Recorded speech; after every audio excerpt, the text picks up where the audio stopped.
안녕하세요. 주바르 스사입니다. 성부와 성자와 성령의 이름으로 아멘. 그리스도의 사랑이 우리를 다그칩니다. 15번째 누가복음 9장 1절에서 6절까지의 말씀을 가지고 강의를 하도록 하겠습니다. 이번에는 이 복음 내용이 12제자의 파견입니다. 우리 신앙인들 중에서 신앙을 살아가면서 이 파견은 아주 중요한 겁니다. 예수님이 우리한테 소명을 주신 게 제자를 통해서 우리한테 소명을 주신 게 너희는 온 나라에 다니면서 이 기쁜 소식을 전하여라. 그러니까 복음의 말씀을 전하라는 게 핵심이죠. 그래서 12제자의 파견을 보면은 복음서에 이렇게 기록하고 있습니다. 너희는 선교를 떠날 때 아무것도 지니지 마라. 먹을 것이나 마실 것이나 의복이나 이런 걸 지니지 말라고 그랬습니다. 심지어 지팡이도 가져가지 마라. 저는 처음에 이 복음을 접하면서 선교하기 전에는 아니 예수님께서 그 복음을 전하라고 하는데 아무것도 가지고 가라고 하면 뭘 가지고 선교를 하라는 얘기인가 이렇게 했는데 제가 20년을 넘게 중국 선교를 하면서 이 부분이 얼마나 중요한 부분이라는 것을 깨닫게 됩니다. 근데 여기서 중요한 것은 제자들이 선교를 갔다가 옵니다. 와서 우리가 예수님께서 파견을 하실 때 병자를 치유하는 권한과 마귀를 쫓는 그 권능을 제자들에게 주셔서 파견을 하셨거든요. 그래서 이제 갔다 와가지고 보고를 하는 거죠. 우리가 마귀도 쫓아냈고 이런 것도 하고 저런 것도 하고 그러니까 예수님이 뭐라고 말씀하시냐면 그것보다도 너가 더 기뻐해야 할 것은 너희가 한 일이 하늘나라에 기록된 것을 행복하게 얘기라고 그랬어요. 기뻐하라고. 그러니까 지금 세상에서 선교가 그렇게 중요한 게 아니고 그게 중요한데 그것이 큰 게 아니고 큰 것은 너희 행실이 너희 한 행위 선교가 하늘나라에 기록된 것을 기뻐하라고 그랬어요. 이 말뜻을 우리가 곰곰이 생각해 보면 얼마나 선교가 중요한가.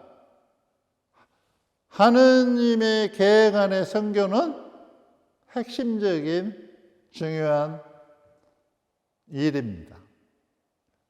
저도 중국 선교를 하면서 이 말씀에 따라서 배낭 하나 메고 다녔습니다. 근데 배낭에는 저는 처음에 이 말씀을 따를 때 흉내를 냈다고 하는 게 맞죠. 나도 한번 이렇게 해보자. 그렇게 했는데 놀라운 결과를 가져오게 되는 겁니다. 왜 그러냐면 배낭 하나 메고 다녔어요. 평생. 지금까지도 그렇습니다. 근데 그 배낭에는 뭐가 들었냐면 속옷 2벌하고 양발 2컬레하고 2컬레, 3컬레 그 다음에 옷 갈아입을 거 2개 하고 그 다음에 여벌에 바지 하나 하고 그것뿐이에요. 그 다음에 기도서 작은 성서책 하나 그렇게 가지고 다녔어요. 그런데 항상 그 가방을 가지고 다니니까 중국 사람들이 중국 신자들이 저 가방 속에는 주에 뭐가 들어있을까? 그게 궁금했다고 그래요. 20년이라는 세월이 훨씬 넘어서 중국 공산당들, 중국 신부님들 맨날 만나면 내가 그 배낭을 항상 메고 있으니까 도대체 저 안에 뭐가 들었을까 이게 궁금했던가 봐요. 그래서 이제 20년이 지난 후에 저한테 가방을 한번 보여줄 수 있냐고 이렇게 중현님이랑 정부 관계자들이 그래서 보물이라 보여줄 수가 없다. 그랬더니 한 번만 보여달라고 사정을 해서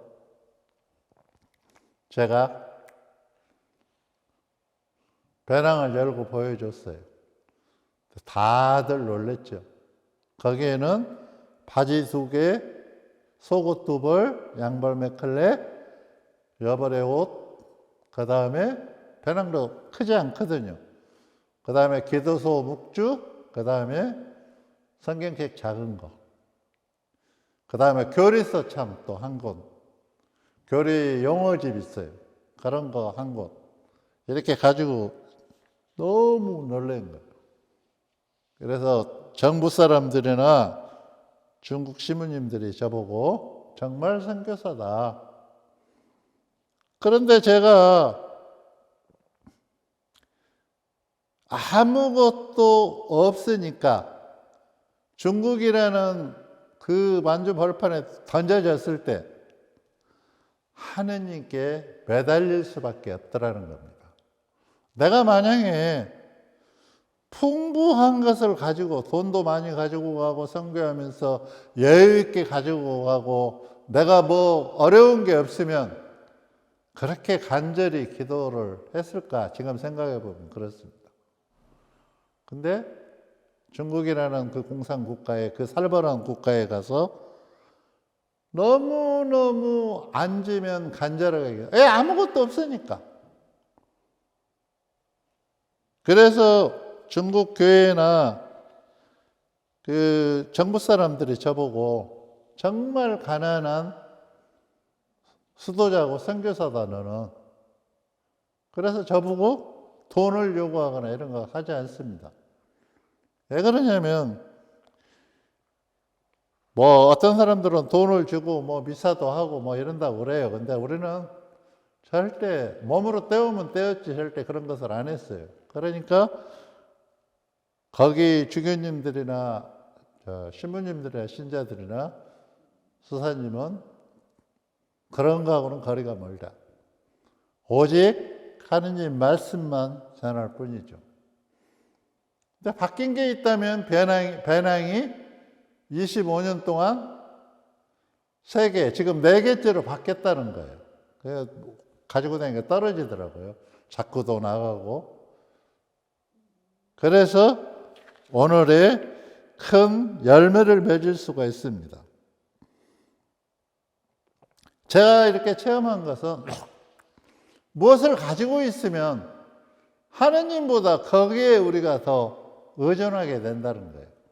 근데 아무것도 없으면 오직 하느님께 의존할 수밖에 없다는 겁니다. 그리고 또 하나는 무엇을 가지고 있으면 자기 능력을 믿어요, 인간은. 근데 아무것도 가지고 있지 않잖아요. 저 같은 경우는 뭐 공부를 많이 해가지고 유명한 사람도 아니요. 또 신학자도 아니요. 또 부유하게 뭐를 가지고 있는 것도 아니요. 그러니까 모든 것들이 부족한 인간 투성이죠. 인간으로 보면은 너무너무 부족한 게 많은 거예요. 그래도 그렇게 부족하니까 하느님께 목숨 걸고 매달릴 수밖에 없는 그런 상황이 되더라는 겁니다. 그러니까 결국에 제가 체험한 거는 아무것도 없을 때 우리는 하느님께 완전히 맡기고 의지할 수밖에 없다는 거예요. 그래서 예수님은 제자들한테 아무것도 가지고 지니지 말라고 하셨던 거예요. 제가 처음 보니까 정말 그렇더라는 거죠. 그래서 선교는 그러한 것 토대에 생겨야 한다는 거죠. 그리고 선교는 예수님 제자 파견을 보면은 우리가 배울 수 있는 게, 우리가 그 신자들과의 사이 안에서 너무나 많은 일들이 성령께서 주관을 하시기 때문에 일어납니다. 그런데 중요한 것은, 선교는 얼마만큼 그 나라, 그 지방, 그 지역의 문화를 내가 잘 이해하느냐에 따라서 선교가 결정된다는 거예요. 그래서 저는 지금도 중국의 역사, 문화 이런 거 공부를 지금도 하고 있습니다. 지금 뭐 중국 선교가 저는 다 정리하고 왔지만, 또 한 번이라도 가면은 영적 교류를 하기 위해서 가거나 교회에 방문을 하게 되면 실수하지 않기 위해서 그런 문화 공부를 끊임없이 한다는 거예요. 본인이 부족하고 지닌 것이 없는 선교사는 무엇을 잘하냐면, 제 경험에 의하면 신자들과 눈높이를 잘 맞춰요. 그러니까 내가 너무 잘나고 가진 게 많고 이렇게 하면 눈높이 맞추기가 힘들어요, 인간은. 자만하고 교만해서. 근데 내가 아예 모든 것들이 부족하니까 그 신자들과 눈높이를 맞출 수 있다는 겁니다. 결국에 가진 것이 많으면 교만해질 수밖에 우리가 없습니다. 그런데 우리가 이렇게 선교를 하고 돌아와서 무슨 일을 많이 하고 뭐 이런 것이 중요한 것이 아니라, 그건 하느님께서 주시고 하느님께서 하신 일이죠. 나는 도구로 쓰였을 뿐이죠. 그런데 그 도구가 예수님께서 말씀하신 하늘나라에 기록된 것을 기뻐해라. 그러니까 그 하늘나라의 기록이 되려면 선교사가 어떻게 살아야 하는가를 복음서는 예수님 제자 파견을 통해서 우리에게 잘 가르쳐주고 있습니다. 선교사란, 중국 선교사란 글자가 중국에서 왔는데, 중국에 가서 보니까 우리하고 좀 발음이 다른데요. 선이 펼칠 선이더라고요. 그러니까 하느님 나라의 깊은 소식을 널리 선한 것을 펼칠다는 거예요. 펼칠다는 거. 그리고 가르칠 교자인데, 그 교가 가르칠 것만 아니라 그러니까 나누는 그런 교회예요. 그러니까 동등함을 조건 없이 예수님 사랑을 나눠주는 그런 의미도 지니고 있더라고요. 사는 우리가 잘 알대로 선비사죠. 자신을 이렇게 수신제가라고 그러죠. 그런 것들을 하는 그런 것들이죠. 많은 사람들이 중국 선교를 지금도 하고 있습니다. 그러나 실제적으로 중국 가서 선교하시는 분들 보면 정부에서 허락을 지금도 하지 않고 있습니다. 지금까지도. 애국 사람은 중국 형법에 선교를 못하게 되어 있습니다. 형법이 딱 정해져 있어요. 중국 형법에 16살 미만은 종교를 강요하게 되면 형법에 접촉돼서 바로 구속돼요. 그러니까 어린 아이들한테 예수님 믿어라, 하느님 믿어라 이런 소리를 하게 되면은 바로 법에 접촉이 되는 거예요. 형법이 그렇게 돼 있어요. 그리고 결국에 그런 무서운 행법이 선교사들을 어렵게 만들고 있죠. 그런데 이러한 어려움 속에서 나처럼 중국 정부가 암묵적으로 허락을 하고 이렇게 오랫동안 성당을 짓고 복음 말씀을 전하고 또 피정을 시키고 이런 거는 거의 없습니다. 할 수가 없어요. 제가 우리 총장님이 스페인에서 대만 원장님들하고 이렇게 제가 있을 때 중국을 방문하셨는데요. 당신들이 중국에 올 때 엄청 쫄았다고 그래요. 외국 사람들은 미사 그런 거 하면 안 되니까. 그런데 저는 그 스페인 분들을 다 모시고 제가 선교 지역을 다 돌아다니면서 미사를 했어요.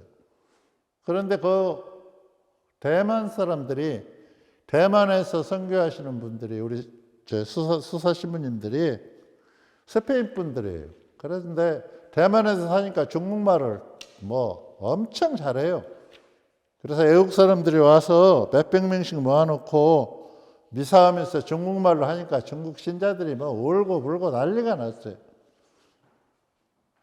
그러니까 이제 대만 신부님들이나 중국 파견한 총장님이나 이런 분들이 너무 놀란 거예요. 어떻게 관계가 설정됐길래 정부에서 우리가 이렇게 해도 우리를 타치하지 않느냐 이렇게 저한테 물었습니다. 근데 그것은 뭐냐면 그 문화를 이해해주고 내가 문화를 깊숙이 들어가 있고 또 눈높이가 똑같이 맞춰져 있고 그 다음에 내가 그만큼 눈높이 안에서 겸손하게 살았기 때문에 중국 정부에서는 제가 인민들한테 피해를 안 주는 사람이라고 이렇게 돼 있어요.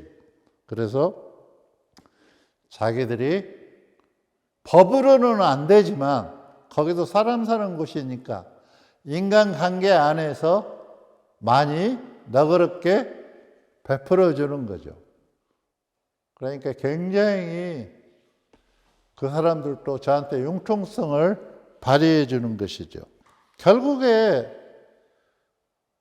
많은 사람들이 돈을 가지고 부를 가지고 짊어지고 중국 선교를 떠났지만 성공한 애는 지금 제가 알기로는 없습니다. 그러니까 저는 아무것도 가지고 하지 않았지만 거기에다가 성당을 지어주고 뭐를 이렇게 했어도 하나도 실패한 게 없습니다. 왜 그러냐면 교구가 다 관리를 하니까요. 근데 우리가 선교사로 가면은 조심해야 할 것들이 있습니다. 내가 성당을 하나 지면 마치 이것을 한국에서 지었으니까 이건 한국 거다 이렇게 생각하면 안 됩니다. 어차피 가질 수도 없는 거예요. 그러면 교구 앞으로 짓고 교구에 주는 것이 맞습니다. 그러면 저는 떠나와도 성당은 거기 신자들은 아무 문제가, 중국은 형법이 애국 사람들은 못하게 돼 있어도 자기들 신앙 갖는 것은 자유롭거든요. 우리보다 더 열심히 합니다. 중국 사람들 시골에 가면은 미사 시간 늦게 오는 사람이 1시간 전에 옵니다. 보통 2시간 전에 다 와요. 그러니까 주일도 아주 거룩하게 지냅니다. 문명이나 신앙 이런 것들, 그런 것들은 우리 보고 배우는 거 이런 것이 뒤떨어져 있을지 모르지만 신심은, 신앙은 우리보다 훨씬 더 깊습니다. 그래서 주일을 거룩하게 아주 지내는 그런 습관들이 있습니다. 얼마나 신심이 깊은가를 한번 볼까요? 제가 어느 해 성모 승천 주기를 보내는데 이제 본당이 이렇게 하나가 있으면 거기에 각 지역에서 다 본당에 성모 승천 때 그 축의를 보내러 와요. 오면은 막 천리 밖에서 1천리 정도 되는 데서 버스 타고 뭐 짐 이렇게 자기 먹을 걸 다 가지고 와요. 지금은 이제 잘 살아가지고 그런 게 없지만 옛날에는 몇십 년, 30년, 그지 20년 전에는 먹을 게 없으니까 보따리에다 다 자기 먹을 걸 싸가지고 와요. 그래서 와서 성사 보고 그 성당 그 안에서 다 자는 거예요. 자고 또 부족하면 신자들 집에서 자고 그리고 이제 그 먹을 거 가져와서 거기서 다 주면은 그걸로 공동으로 해서 먹고 이렇게 하는데 성모 승천 대축일 전야서부터 오는 거예요. 한 이틀 전서부터 이렇게 오는데 신부님, 중국 신부님 한 분이 성사를 주는데 밥도 못 먹어요. 계속 성사를 줘도 끝이 없어요. 그런데 이제 그 다음날 성모 승천 축일이 됐어요.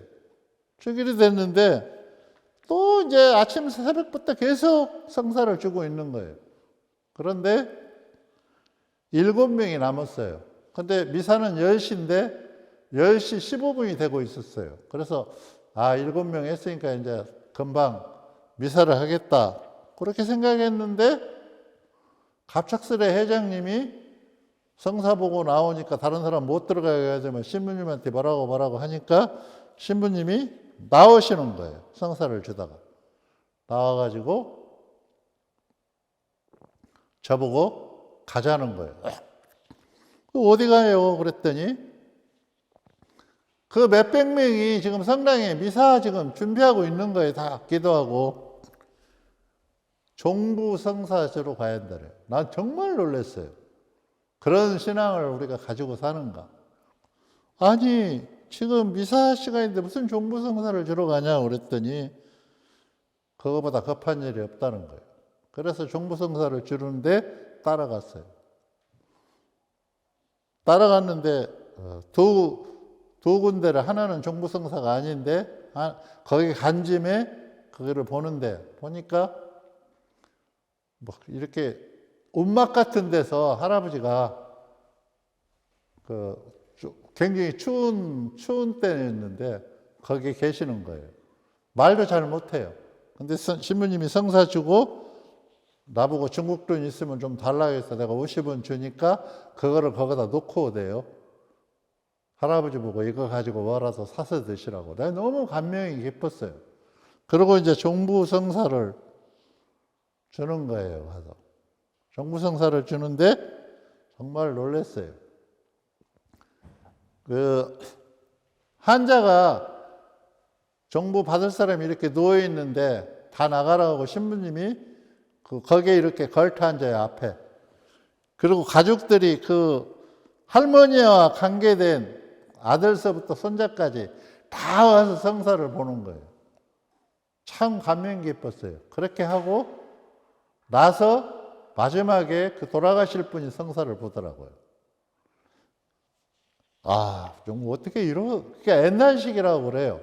그렇게 해가지고 이분들이 성사를 다 마치고 나서 이제 본당에 돌아왔어요. 돌아왔는데 얼마 걸렸냐면 5시간 정도 걸렸어요. 왔다 갔다 하는데 중국이 땅덩이에 넣거든요. 그래가지고 했는데 이제 미사를 그때 이제 5시간 후에 시작을 하는 거예요. 하는데 성사 7명 못 받잖아요. 그러니까 합동으로 나오라고 되지만 감면을 주시더라고요. 그리고 미사를 시작하는 거예요. 근데 내가 놀란 거는 뭐냐면 그 몇백 명이 하나도 흐트림 없이 갔다 오니까 그대로 기도하고 미사하고 있더라는 거예요. 그래서 제가 미사 끝나고 신자들한테 물어봤어요. 화가 안 나냐? 아니, 어제 그저께부터 와서 당신들은 이렇게 하는데 지금 오늘 미사가 늦어서 오늘 못 돌아가지 않냐? 그랬더니 그 할머니 신자들이 저한테 이런 말씀을 하시는 거예요. 왜 그게 화가 나십니까? 종부 성사 받는 사람, 그거를 성사를 통해서 지금 하느님 나라를 가냐 못 가냐의 어마어마한 그런 일이 벌어지고 있는데, 우리가 그것을 이해해서 신부님하고 수사님하고 갔다 올 동안 우리는 그 영혼을 위해서 수백 명이 기도하고 있었다는 거예요. 하느님께 자비를 청하고. 저는 그 말을 들으면서 뒤통수를 한방, 내가 가지고 있는 신앙은 아무것도 아니구나. 그러면서 할머니들이 저한테 이런 얘기를 합니다. 우리가 그렇게 기도했으니까 나도 그런 일이 있으면 신자들이 기도할 거 아닙니까? 그러니까 그렇게 얼마나 그 선교라는 것을 통해서 잘 이루어졌는지, 그래가지고 그렇게 깊은 신앙을 제가 체험하게 됩니다. 그걸 체험하고 나니까 다 신자들이 저보다 위대하게 보이는 거예요. 나는 그런 신앙이 없으니까. 한국에서 신학을 배웠고 또 수도자고 선교사고, 그런데 나는 그래도 내가 좀 안다고 생각을 했는데 그분들의 신심에 비하면 나는 아무것도 아니었어요. 그래서 선교사는 제가 그때 결론 내린 게 겸손하고 부족하고, 그렇게 부족한 부분을 하느님께서 쓰시는 것을 감사하고 정말 하느님의 사랑을 그때 또 체험을 하게 되는 거예요. 그러니까 뭐 내가 똑똑하고 잘나고 많이 배우고 해서 선교사로 쓰는 게 아니라는 거죠. 하느님은 결국에 그렇게 훌륭한 사람도 쓰겠지만 대부분 예수님 제자들도 보면 다 부족하고 실수투성이고 이런 사람들이죠. 그래서 12제자의 파견은 오늘 사는 우리도 그것을 본받아서 우리가 하나하나 하는 행동이 하늘나라에 기록된다는 것을 항상 기억하면서 살았으면 좋겠습니다. 감사합니다. 성부와 성자와 성령의 이름으로.